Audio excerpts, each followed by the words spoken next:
Welcome, I'm Julia. And I am Marta. And this is LateMode, a podcast in search of the zeitgeist.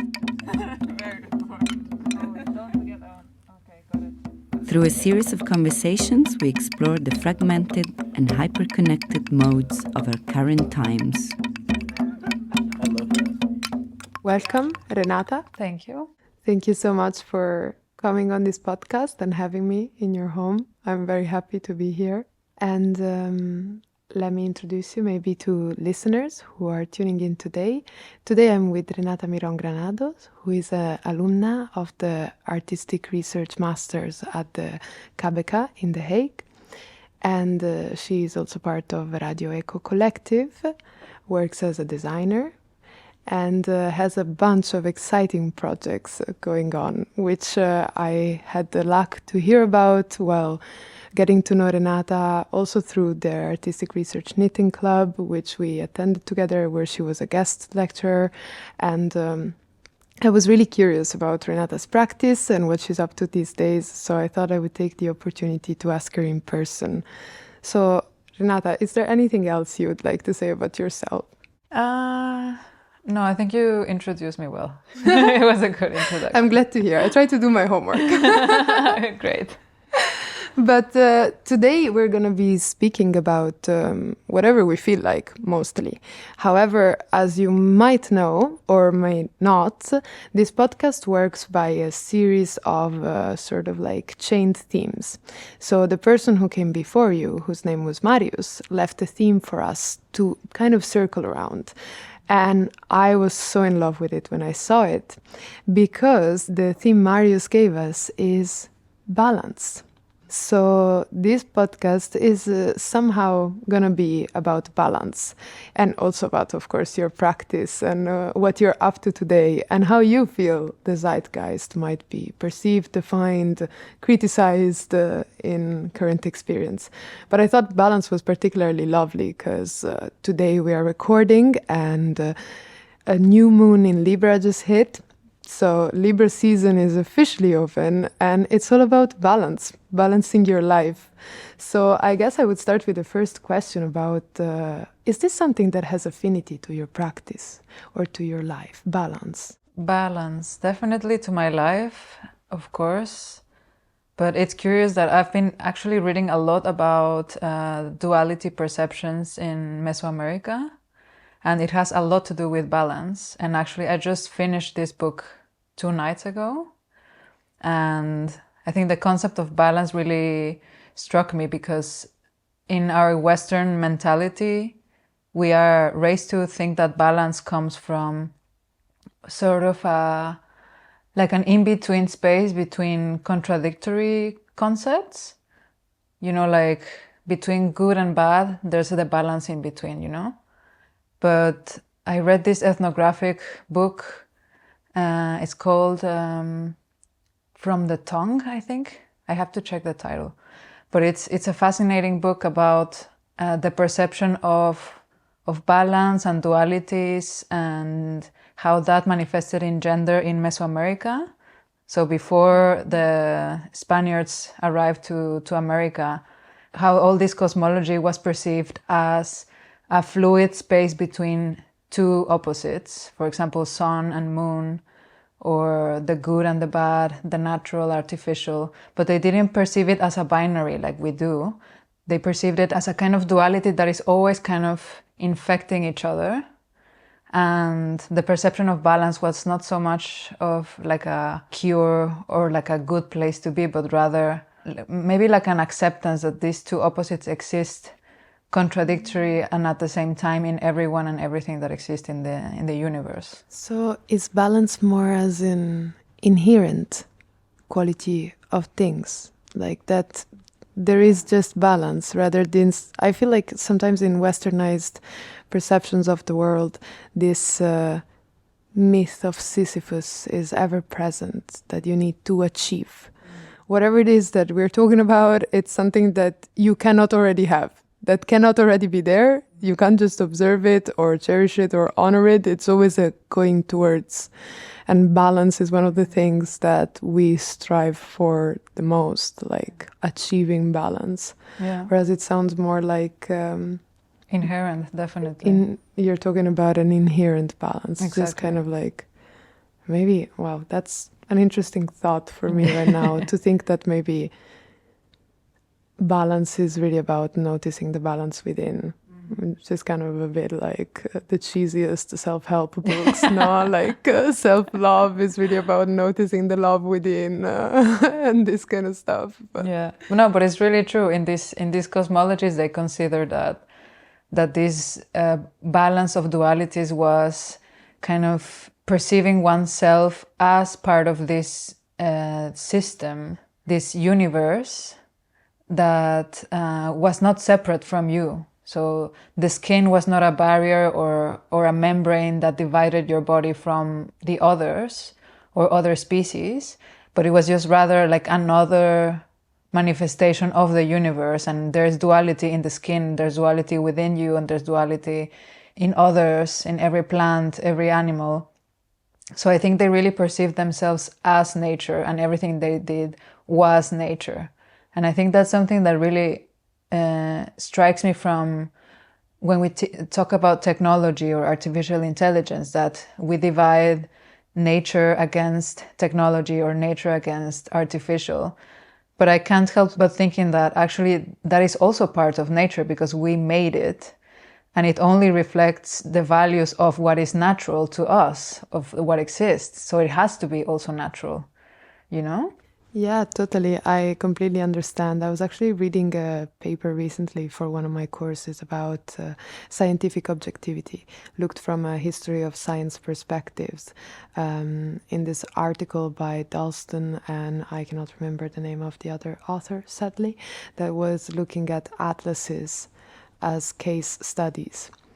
And at one point it was something about really like the distinction between nature and the representation of nature and how it's filtered through man, and therefore it's not natural anymore. And I was like, I'm sorry, are we not nature? Like, yes, this is also like something that really is so silly about the way that we perceive the world, making this man-nature distinction, like just because we created the idea of nature, you know, all of these words that we use are completely made by us and based on a system of reference for which we are the only legitimizers. So yeah, exactly. What are we really talking about? Like, everything is nature and everything is us.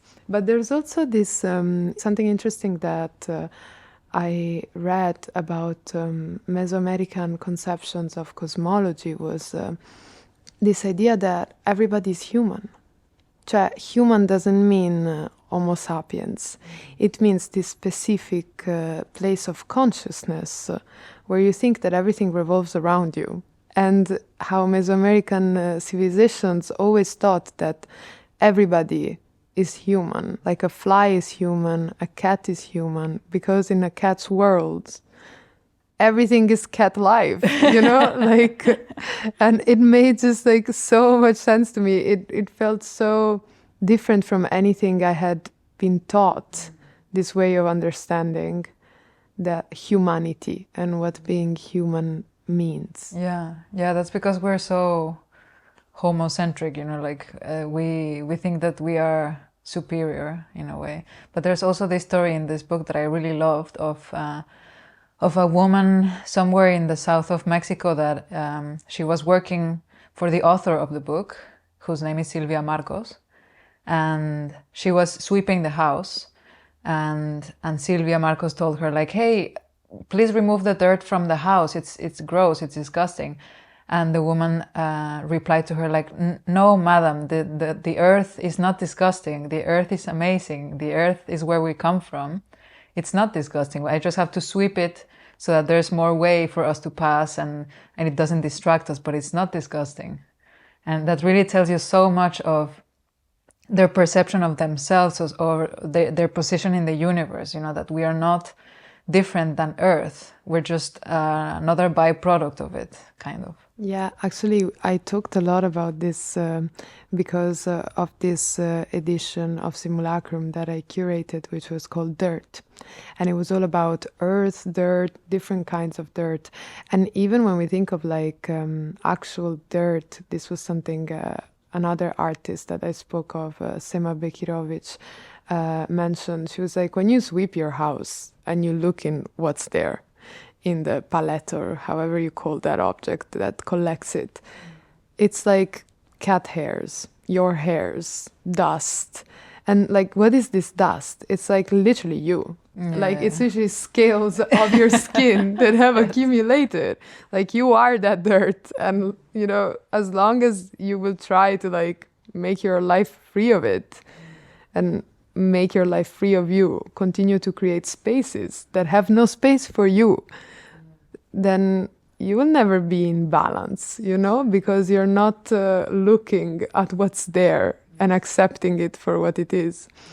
You're just like seeking to create this plateau type of reality that doesn't really exist. Yeah, it's fascinating, the dust. It really is. But yeah, there's actually an incredible amount of like literature written about dust. It's crazy. Like when I got into researching this on the suggestion of Sema, I was like, are you kidding me? It looks like this was like something really big at some point. Like everybody was writing about dust in relation to whichever kind of field of study. So if you're interested, it's not going to be hard to go out there and get really deep into dust. But for now, maybe I'd like to hear something about what kind of rabbit holes you've personally been exploring recently. All the rabbit holes. Yeah, but in relation to balance, I mean, I have a lot to say, but of course it would be interesting to kind of peel the layers of what we consider balance. But if we just take the term balance as we understand it right now, I could maybe compare it to a concept that I've written a lot about the last year, which is mestiza, mestizaje. Is this word that in Spanish describes maybe something that is mixed race, something in between. We have the same word in Italian, it's meticcio or meticcia. And I've been describing myself like this since I was a little girl because my parents come from very different regions than where I was raised. So when people in Italy ask me where I'm from, I say I'm meticcia. So actually I got really interested as well in the literature around it. But it feels like also in the South American, Spanish world, it comes with a lot more implications than it does in Italy. Exactly, yeah. This is something that I've discovered as well, that when I was little, at least in my school, it was completely normal to read in history books that we, the Mexican folk, are a result of mestizaje, of this kind of mixing of races, quote unquote. And of course, when I was younger, I didn't perceive it as if it connotated anything negative. But I lived in Spain for a couple of years, and there I discovered that mestizaje is mostly used for animals, actually. And that really made me think like, wow, okay, so this vocabulary that we use in Mexico to describe ourselves comes from, of course, this heritage of colonialism and inferiority feelings, of course. And it was not painful to discover that. It was kind of obvious, or it was obvious in my mind, but when you really realize it, it's like, wow, it really tells you a lot of how we are educated and raised and thought of by the colonizer, and how it really like stays within you for centuries in the family, in the way you are educated and all these systems. But I think the word itself is very interesting because it has been studied and talked about and written about by this scholar Gloria Anzaldúa, who is a Mexican-American feminist. She earned a PhD post-mortem. Unfortunately, she passed away of diabetes complications, and she used the word mestiza and wanted to transform it into a kind of like a concept that would embody this balance, maybe, or this forever state of change, of how she really wanted her readers to transcend this necessity of wanting to fit into a box.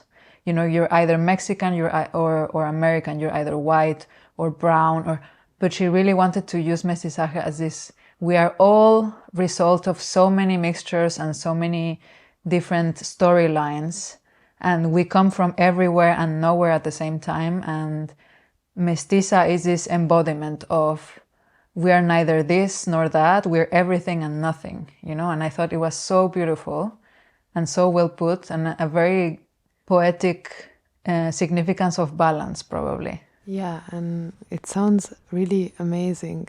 It also makes me think of, like, recently I've had to think about this term myself, because I was writing an essay and I put it in there, and then I realized this is not a place where you put in words without cognition and context. You know, I'm writing actually scholarly work for an Anglophone speaking course. I better explain what I mean. It's not like I'm telling an anecdote of 5-year-old me describing herself in a different language. Yeah. So I really started thinking about it and what it meant to me. And I realized that it's this, as you said, this beautiful mix, but also the creation of something new.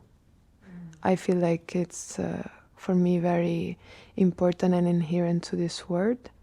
Like something in this stage where I don't yet have a word for what I am, but it is something different, you know? I know it. Like this stage of not knowing that is acknowledged, that can still be inhabited and be part of a community of some sort. Like I'm not too difficult to explain, I'm not too painful to talk about, but I can't really tell you very easily where all of this that I am is coming from. It takes time, you know, like, and I really like this potential of like a mix that entails and foreshadows and holds space for something new.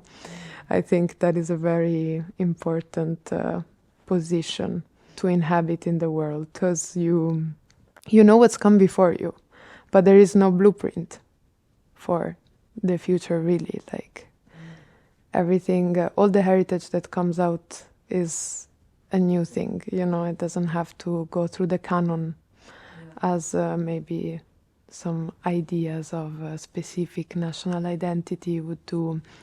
It's kind of like in the making. Yeah, and from this position of the mestiza, of this person in between, you can imagine a future where if we don't want to fit in any boxes that we know already exist, then only imagination can fill this future.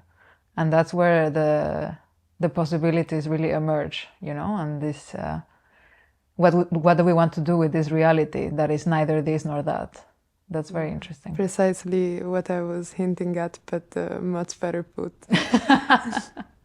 And in relation to your graduation work, because if I'm not mistaken, Mestiza was a big part of that, right? So how did it come out in your final work? Because you were also doing research for 2 years, so I imagine that this was a long process.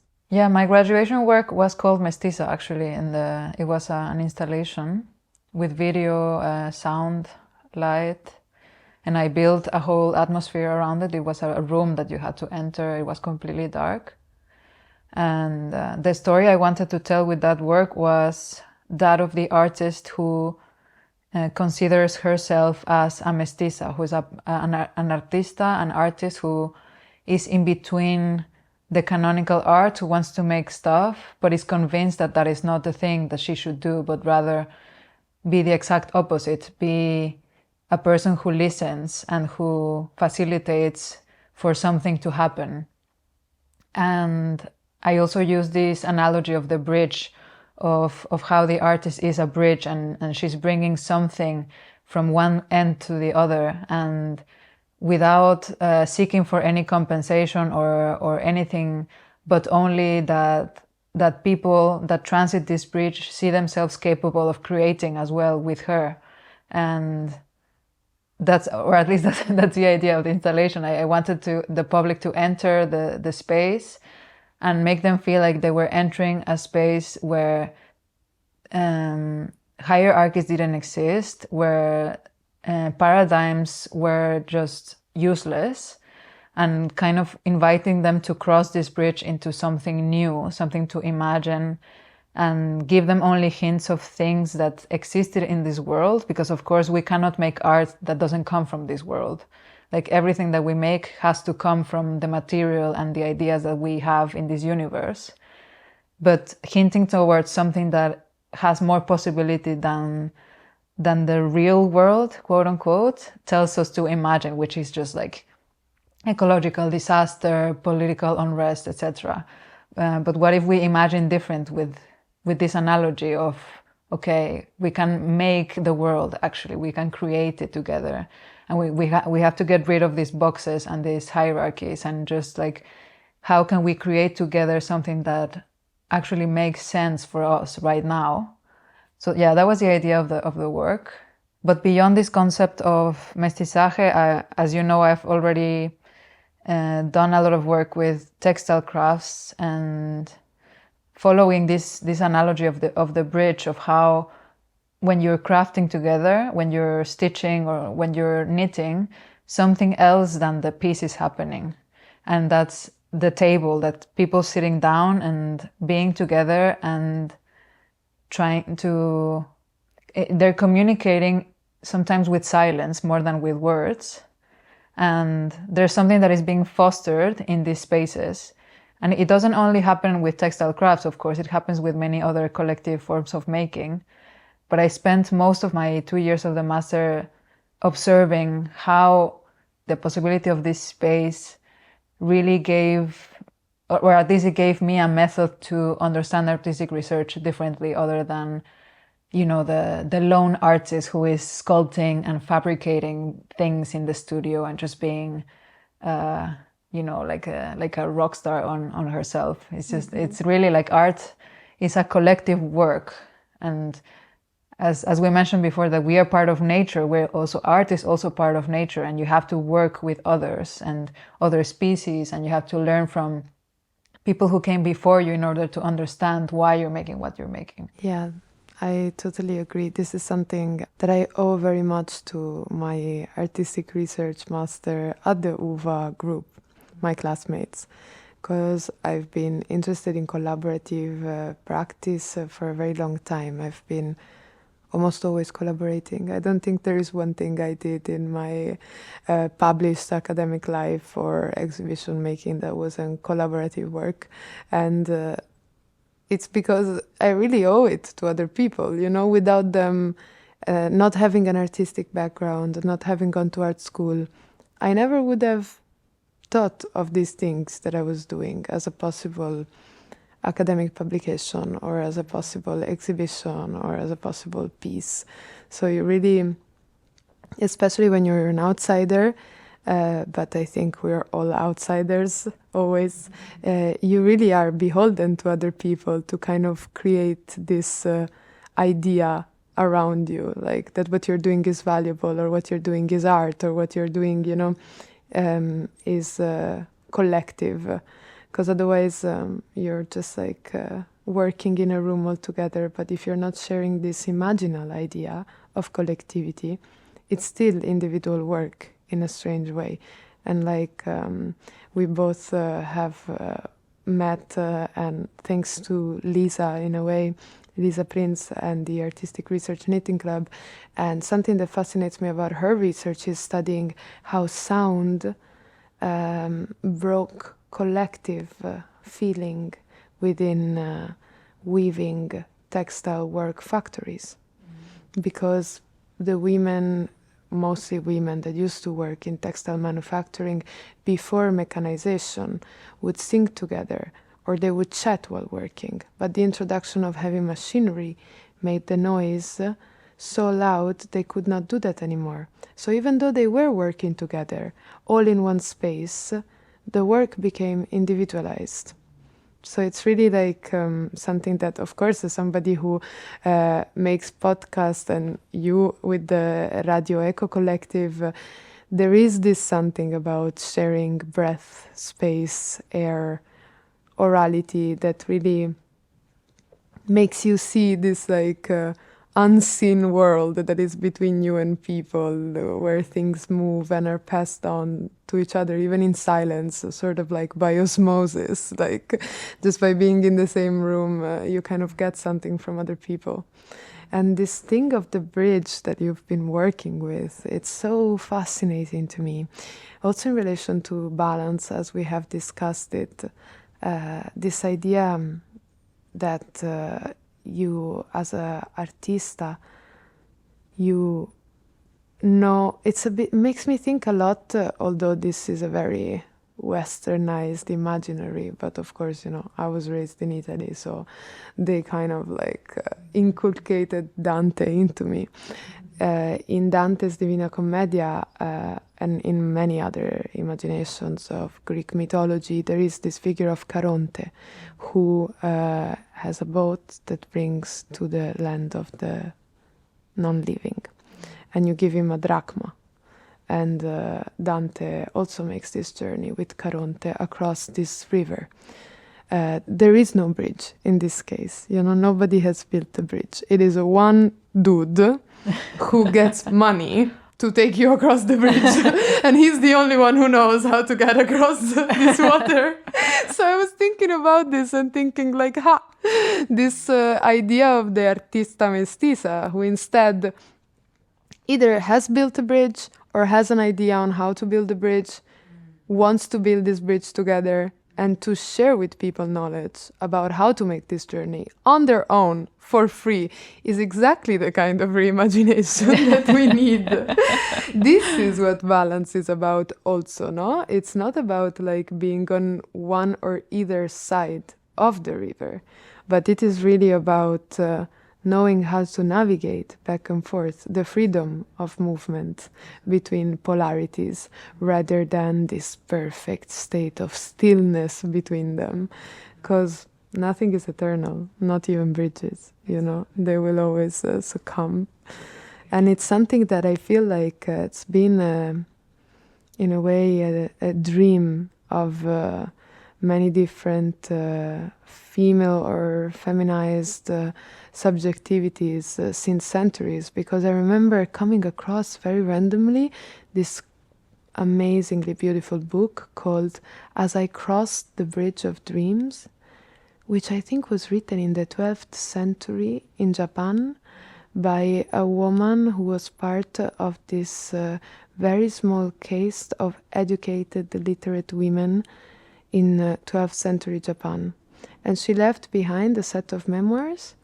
I think through her lifetime or shortly after, regime change, different dynasty women were once again relegated to a object position. But she wrote all of these memories in which there is this dream of a bridge of dreams that takes her to a different life than what is available for her, which she can dream of because of her studies and all the philosophy that she's been thinking about. And sometimes I look back at these. It's particularly nice to find when it's another woman talking to you. Although sometimes I also have it with like Sufi philosophers that talk about same thing, no? This conception of multiple realities of existence along 7 spheres, and the idea of the prophet, the poet, and the artist as these subjectivities that, like everybody else, travel across the 7 spheres, but through what is called in Sufism the himma, this creative capacity of the heart. They can somehow remember a few things of these travels, which are usually totally unconscious for most people. Like, all of us travel along these lines of existence, but only a few who have refined through, in the case of Sufism, studying of the scriptures and attunement to the practices, can remember what they have seen and speak about it. And it really made me think of like what you were talking about, a bit also in this sense of, yes, maybe I can remember this much, but you can remember that much. And if we all play together with an imaginal map, maybe something of that will guide us where we need to go someday. Yeah, the word remembering is really striking. I really like this word because it's remembering. So there's several members that you put together, but is a corroboration, not corroboration, but it refers to something that came before. It cannot be something forward. It has to be something from the back. So what kind of members are you putting together? And what is this piece that you're putting together? And what happens when you're remembering collectively instead of individually? It refers also to my practice. I've been studying and trying to reimagine this figure of this goddess Coyolxauhqui that comes from the Nahua Aztec mythology. And she was a goddess who she was the daughter of the goddess creator, and her brother was the god of war. And she held a very superior position in the cosmology. But at some point, her mother gets pregnant again, and Coyolxauhqui feels very jealous of her mother, and she is very jealous of this not yet a newborn. So she conspires to murder the child as soon as he is born. And the god of war, who is her brother, finds out. And before she knows it, he takes out his sword and decapitates her and dismembers her. And she rolls down the mountain of the gods. They lived in this mountain, like above the earth. And all her members kind of were scattered around the earth. And her head lands on the sky. And she is now known as the goddess of the moon. And I think when I heard this story, it made me think of, maybe that tells you a lot about my culture, but I thought this was like the poor woman who was kicked out of heaven and out of the position of power because she didn't know how to handle her power and herself. But now, after reading Ansaldúa, because she writes about her as well, I think Coyolxauhqui is this kind of embodiment of the mestizaje. You know, we are a post-colonized country, and we lost our position in the place we were born, and so we are kind of scattered everywhere. You know, our mentality, our religion, it doesn't make sense. Like everything is so like it's like a puzzle that we cannot put together, and it's missing pieces. And what I'm thinking now, instead of wanting to remember Coyolxauhqui and putting her together exactly as she should be, what if we put her body differently together and creating a completely new anatomy, you know, and reimagining what kind of organs, what kind of body parts, what kind of costumes she should wear, you know, instead of really like attaching yourself to remembering exactly as she should be. And I think this is a very good way for me to understand post-colonial countries and post-colonial lands, how we think of ourselves as this body that is devoid of the meaning that it had before. But I think there's a lot of possibility of remembering in a different way and in a way that is more imaginative.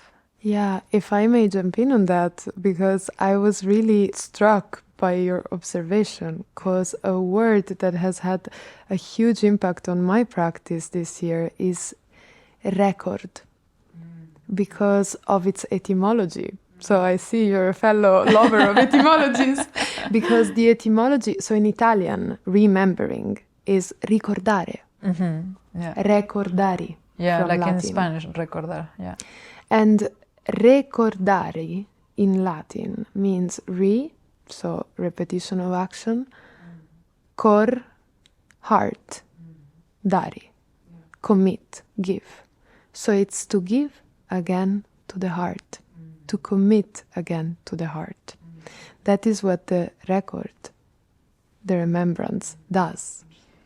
So I thought it was really interesting in relation to how sometimes our own languages give us different ways to think the future.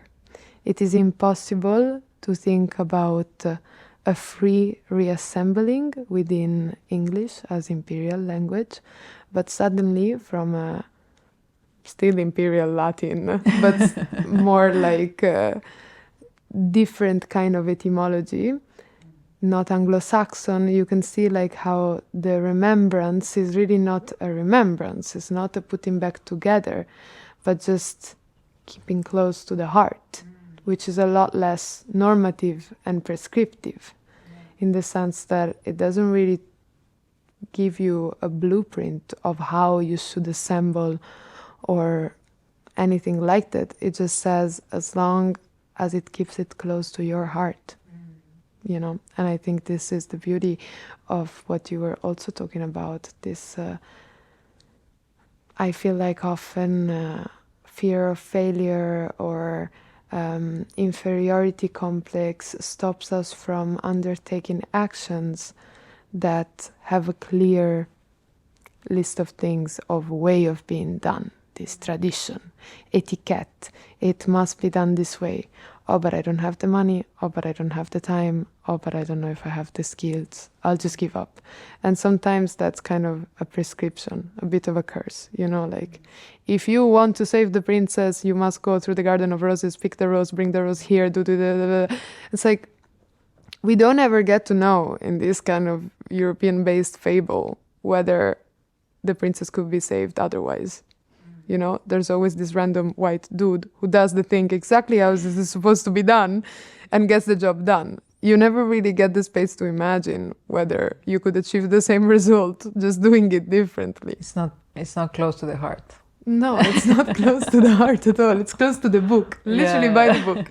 As the book says that you should do it, just trust the book, go with it, it's going to be fine. It's a very boring way of life, definitely. But in terms of our behavior and just like observing people, you know, if you're in the position of an anthropologist for a second, it's really a 50-50 responsibility. We're conditioned by culture and by society, economy, everything. But there's another 50% of your own responsibility to not go by the book and see things differently. But you need the tools, and you need to be with people who see the world differently as well and want to act otherwise. This is very important, I feel. This is also one of the things I'm most grateful for this podcast, because it's a great excuse to just go out and bother people, which, you know, sometimes it's just awkward to just go up to somebody and be like, you're awesome, I'd love to have a conversation with you. They're sort of like, okay. But if you're like, hey, like I have this podcast project and I use it to have conversations with people whom I think have a really interesting practice or way of being in the world, could I interview you? Then you're way more likely to have people understand your intentions and be like, oh yeah, I'd like to be there. And it's such a great excuse to do what, there's this publishing house I really like called the Ignota Books in London. And recently I saw they made this tote bag that had this like 2 words on it that really like, cracked my heart, because it says, find the others. Find the others. Just find the others. And where are they? Where are they? But for real, I feel like that is often like a feeling you have as a researcher or as somebody who practices in whichever form or level in the arts, that at some point in your life you arrive at this spot where you turn around and you're like, here they are. The others that are like me, even though they're completely different than me and they're doing completely different things, I can feel myself understood and able to access all of these parts of me, all of these different tools I never thought about, that these other people have brought into my life, that were already within me. But I just didn't know about, you know, I didn't have the tools to crack them. A bit like the myth you were talking about, you know, like if you don't have somebody to teach you how to handle yourself, how to deal with your emotions, it's really difficult, and it's difficult to make work as well. Exactly. Yeah, this is a big question for me, for my practice, that I'd like in the future to to feel confident to say that I am this artista mestiza with that is crossing you across the bridge, and to be a mediator basically and a facilitator. But it is extremely hard to be in front of a group and assembling people and not immediately taking this kind of hierarchical position, because of course every time that you're speaking to a group, people just immediately place themselves as listeners and not as locutors, and it's an extremely hard work. Like, I know it has been performed by teachers all over, like across history, but it's just so difficult because people are so different. And it's very easy to make assumptions that people understand the things the way you do, and that people will respect each other by default, and that they will understand the concepts you want to come across from the same perspective. But of course, that's never the case. Mm-hmm. So how do you act as mediator, and how do you become this bridge without assimilating the group and without making assumptions? Like, what is the balance, again, between giving the space and giving them enough confidence to be themselves and be out there and speak their mind, and at the same time making a safe space where sometimes some things are not very well received, for example. I think this is very challenging, and especially in the context of the Netherlands, where, I mean, if you're in university right now in the Netherlands, probably 50% of people will come from other places in the world. And people are very different. For sure. And I realized, like, I invited these friends for an experiment this summer while I was doing research back in my place in Italy. I opened my house as a foresteria artistica, so a place where people who are traveling can just drop by and join me, do their research, do their readings, while I'm doing my research and my readings, and then leave again. And like the difficulty that it is, even you say like, oh, it's so easy, you know, I have a place, I open my doors, you don't have to pay anything, you're welcome. You don't even have to let me know before, like if I have the space, you can come from one day to the next. You think that's it, you know, giving people space. But so much comes with it. I'm so happy I could do this experiment and understand what it really means to offer people a space, even just like a safe space in terms, like not even of triggering feelings, but of basic security. Like I had no idea, you know, I was there with my cat, and from the ableist perspective of somebody who's not allergic to cats, I didn't tell anybody my cat was there. You know, I just like, this subjectivity was just like something that no matter how much in tune I try to be with like a host of other things, I had just never taken into consideration. So basic and so important. Thank God it turned out my cat is an allergic cat. You know, that was just like a streak of unimaginable luck. Yeah, and but there are so many things that you can't prevent. And this is kind of what I was thinking. Like, there is also just this impossibility to cater for everyone preemptively, no? To create the perfect bridge that everybody can access. That is just not possible. But maybe there is like in softness and in malleability, there is the potential to constantly adjust, you know, to always be a bridge that forms underneath people's feet. Yeah, speaking to a friend recently, he told me something that really put it very, very well. He said something like, as long as we are always fluid and listening to each other, and that you know that my intention is to remain in that state of fluidity, then that means that you can trust me with what concerns you.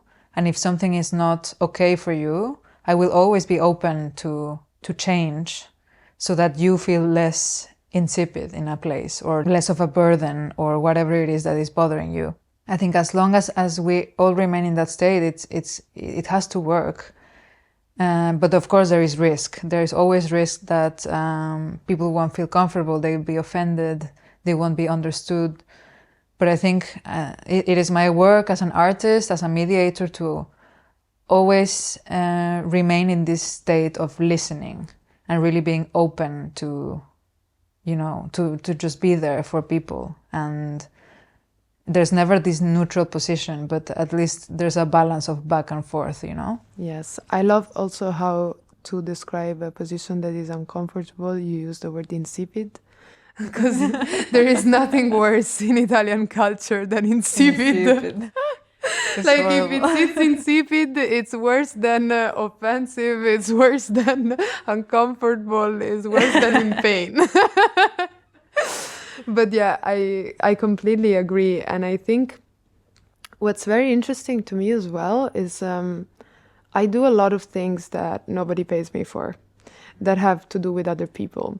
So the knitting club, I organize a weekly chess club, I work for a magazine, I organize events for the magazine. So there's a lot of people in my life and there's a lot of work with people to make things work out, built in a group for a larger audience that you cannot really know who it is. And I've really seen myself like getting this, how to describe it, like there is a rigidity that comes from having a plan. If you want to like make an event, it has to be at that time, it has to be in that place. For example, like there is no fluidity about that. But if you are not thinking like of yourself, if you're always in a outwards listening mode, where you're in tune, like this balance, no? Like you would think that, I'm gonna tune into every part of this team. Make sure we are all on the same page to work towards this event.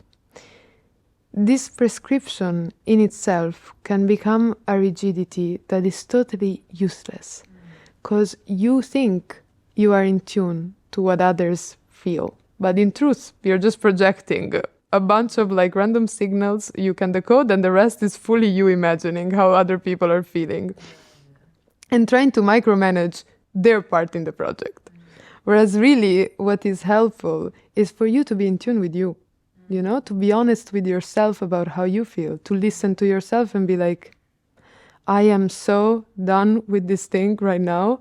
If I don't take a day break, I'm gonna be unhelpful, I'm gonna be unkind, I'm gonna be unproductive.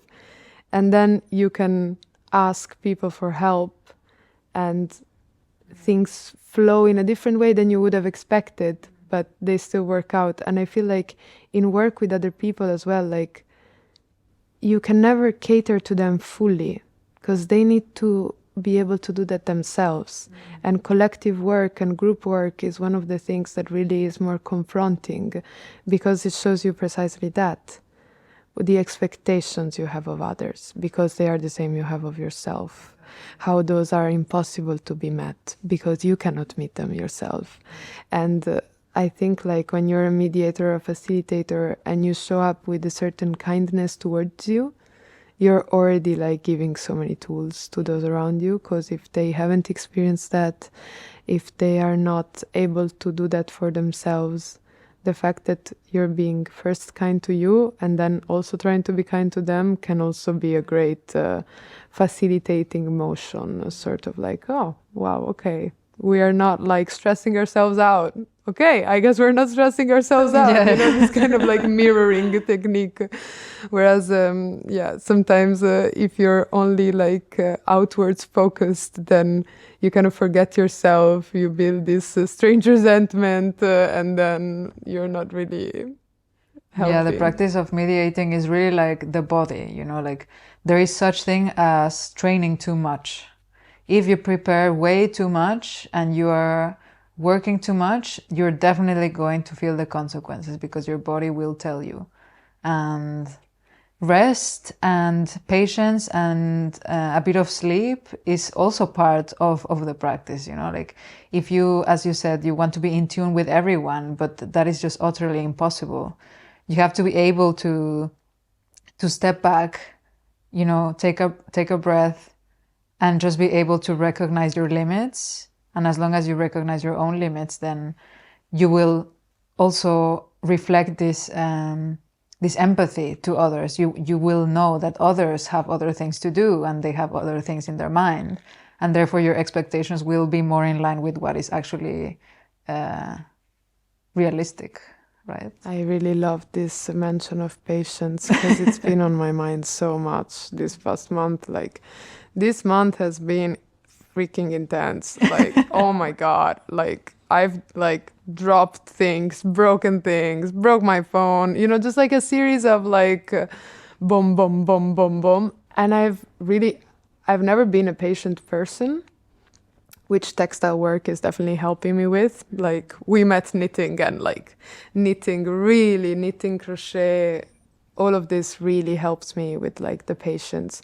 I made this first thing I ever made was a rainbow crochet hat. By the time I was done with it, it was about the size of a 28-inch pen. Like, there was no way to wear it. I put strings, I put elastics. It was just like impossible.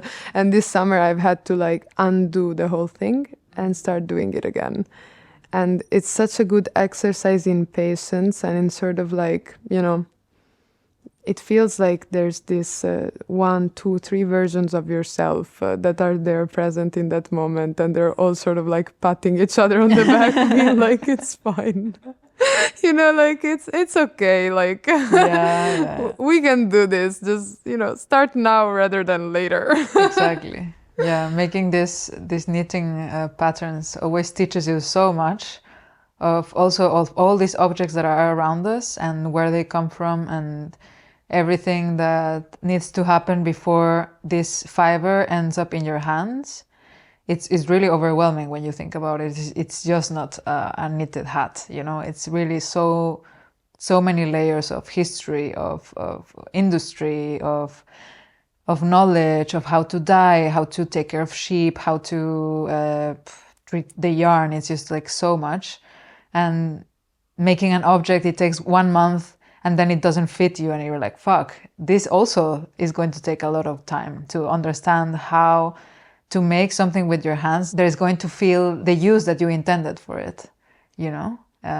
But sometimes also making something useless is very fun. I was gonna say, like, not having had this very beautiful, I realized from the experience of my course mates schooling, that is an art academy in process, material. I remember this moment where somebody asked me, what is your material? I was like, what do you mean? You know, like, I had no idea like what this question was supposed to land, you know, like I just zero coordinates to like metabolize what you just said to me. But learning to like appreciate the process is not really something that you get with academic schooling. You know, it's not like you make an draft of your essay, you turn it in and somebody's like, yay, well done, now you can, you know, continue with your process. Nobody wants to read the fucking draft of your essay. Like, it's what, 4,000 words long? Who has time? Nobody gets paid enough to read it. So you learn to like not appreciate your process. The only appreciable thing is the end result. You know, like no matter how many introductions you're asked to send in or literature review, like we all know it's not the same until you've written the essay. And instead, like there is something about an education that doesn't even have to be artistic or in artistic practice, but that borders with the arts and with texts that have to do with the art and artistic research that really teaches you to appreciate the process. And this is so important because it's really patience with yourself and kindness with yourself. Looking at something you made that by now is maybe totally valueless, but then you're like, I don't even know what that was about, but I know that that is the reason I am doing what I'm doing now. And that is valuable, you know, because like things take, as you were saying, with a simple yarn, like 100,000 steps. It's crazy, like how much it takes to make from a fiber to a spun yarn to a dyed yarn to a hand-woven thing. I've had the amazing opportunity to follow this weaver I'm working with during a workshop this summer, and I was just like speechless, you know, like reading about linen cultivation in Abruzzo, the region of my studies. Like people would get, in a sharecropping family, they would get a female daughter and they would plant a field of flax when the daughter was born. So that by the time she was 18, she herself would have harvested, cured, spun, and woven all of the linen of that field into her dowry so that she could marry. This is like how long the process of making fabric and textile actually is. It has the life of a body, of a living female body. They live together, the linen and the woman, you know. Yeah. That's just, considering how we buy clothes, it's just crazy. It's insane. The value we give to clothes as well, like me, myself, like when I go around, I'm like, oh, that's too expensive. Like now I'm starting to be like, it's not. It's not, like, or rather, maybe that one thing it is because it's made of polyurethane, but when it's made of 100% wool, I'm suddenly having this like giant zoom out in my head, sort of cartoon style, where I'm like, oh my God, like the love and the pain and the mud and the washes, like it's just crazy. Yeah. A lot of patience, like... yes, things take time. Things take Good time. things take time. Sometimes bad things as well. Yes, definitely. Well, I'm not sure, I think I definitely took enough of your time today. It's fine, I have nothing to do except being here. I'm very grateful for the conversation we had together today. I think there's a lot of interesting things, not only around balance, but in general around this idea of the Artista Mestiza that I'm grateful for you to have brought into this podcast. I hope that this random stream of consciousness can help other people out there who are inhabiting strange, uncharted positions in their practices, and that they can feel like the others are out there. Yeah. They're looking for you as well. Remember, everything you seek is seeking you. Yeah. And nice. Before we leave, I will ask you to leave behind a theme that somehow has to do for you with the zeitgeist, understood as a general feeling or communality in present life, something that fascinates you personally, or something that you often find yourself talking about with people you work with, that you think might be interesting to hear somebody else speak about on this podcast. Yeah. We already talked about it a lot, but remembering, I think it's very interesting. It would be nice to hear what like the next guest says about remembering. Remembering. Okay, so that's it. That's going to be our next theme, and you're going to find out through our new guest, which is still a surprise. So keep tuned. And thank you so much, Renata. Thanks for inviting me. Thank you so much for staying with us until the end. If you want to dive deeper into the show, don't forget to check the podcast description for extra resources, contact information, and a sign-up form for our newsletter. We hope you enjoyed this episode, and until next time, take care.